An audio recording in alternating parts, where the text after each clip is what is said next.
Hi, welcome to our podcast, Good Deeds Real Estate with a Mission. I'm Diane Davidson. This is Bill Weidecker with the Fine Homes Group at Keller Williams. And we're here to talk about some more numbers. We were waiting for to see what the Feds did last week and today and tomorrow, and I think on maybe Thursday or Friday, all sorts of housing numbers coming up. So Bill, do you want to fill us in on those? And then we'll talk about some of the data around the buyer-friendly market that we're seeing around the country.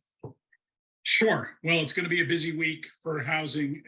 Starting this morning, we're going to see housing starts and building permit numbers come out for the past month. That'll tell us a lot about what the confidence is of the economy, at least from a construction standpoint.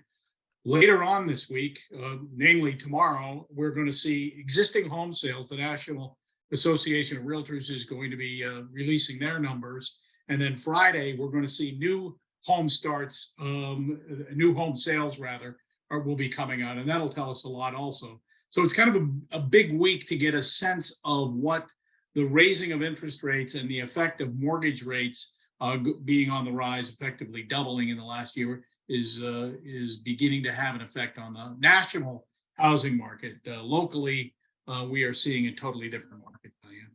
Yes, we are in many ways, correct?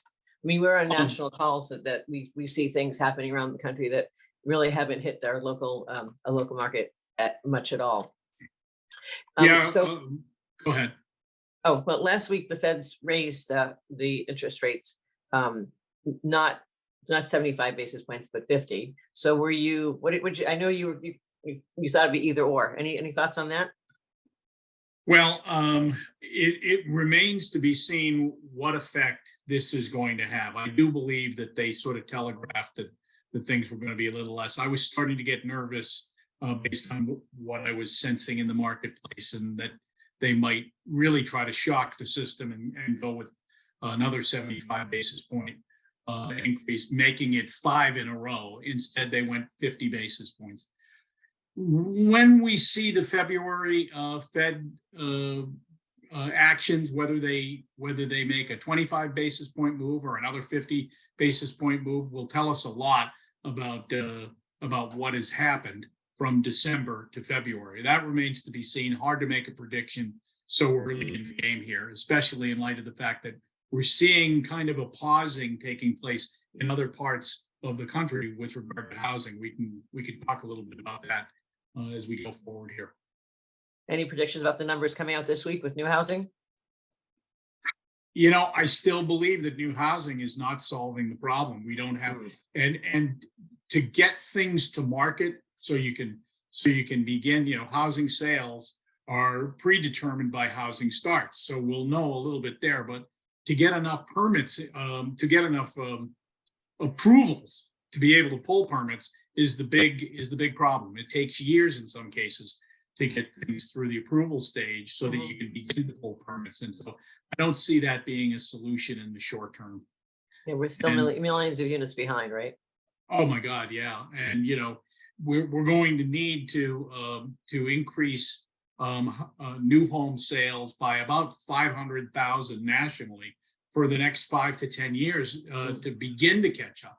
It's not going to be the short-term solution for us. Right. We are going to be in an inventory-starved market nationally and locally for some time to come, and I think locally even more so. Yeah, because sales are much more robust here than they are in much of the country, and that is a nice little segue into some of the statistics that Realtor.com has come out with, or NAR. Is it NAR?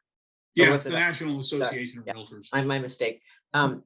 So I want to go through those with you, but anecdotally, we're seeing even here, even in the New Hampshire area and New England in general, we're seeing definitely a much more buyer-friendly market, seller market based on how much inventory we don't have, but a buyer-friendly market based on the terms that we're seeing. One of which is that the sellers are participating in paying buyers' closing costs, and often that money is allocated toward a buy down, so that the payments are more palatable for buyers. And Sure. And on the national calls that we participate in, that's huge. It's predominant. And so we're really being really careful now when we're looking at closed sales or properties under agreement. We're counseling a seller client as to what the proper pricing is, a recorded price often often is not the net to a seller. In other words, let's say something's recording for 500,000, but the seller's paying 15,000 or 10,000 in closing costs. The value at the end of the day, the closed values is 485 or 490. So we're really careful about digging into those facts so that we're giving people proper counsel when it comes to listing prices. But can you go over some of the National Association of Realtors stats that you came across? Sure. So first is we are starting to see nationally the return of conditions or contingencies in offers from buyers to sellers that have their properties on the market. Recently, we found that 92% of the home sellers are accepting some buyer-friendly terms. Things like home inspections, things like potentially paying for closing costs, time to go through a financing process, which about a year ago, it was really, we were talking about what was winning the day were, all cash offers or offers that had no conditions at all. And now we're seeing also that sellers are even willing on a national basis to be willing to help with some closing costs. Recently, the survey showed that about 32% of the sellers were willing to pay some or all of a buyer's closing costs. Now that's a big deal because that was a number that was non-existent 12 months ago. Now, keep in mind, these are national numbers, Diane. So that does not mean that that is widespread with regard to closing costs in the state of New Hampshire.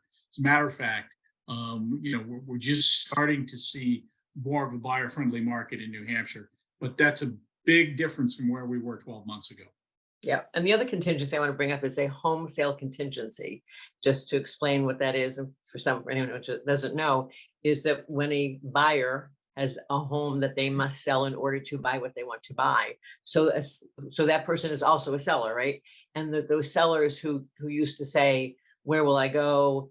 Well, now those sellers as buyers are much more welcome in the market, right? So we're seeing many more offers accepted with home sale contingency. So if you are somebody who doesn't think that they can move because there aren't opportunities to buy, you're absolutely, as a homeowner who needs to sell that home, you're wrong. I mean, there are many offers being accepted with home sale contingencies. So it's much easier now to do both simultaneously than it was a year ago. Certainly. Well, I think that's it for now, for today. Next week, we look forward to hearing what those numbers were. We're going to know today, tomorrow, and Friday, I think you said. And so lots to talk about next week. So thank you. This split screen has been interesting. And so thanks for watching, for listening to all of you. And be sure to follow us on your favorite podcast platform or subscribe to our YouTube channel.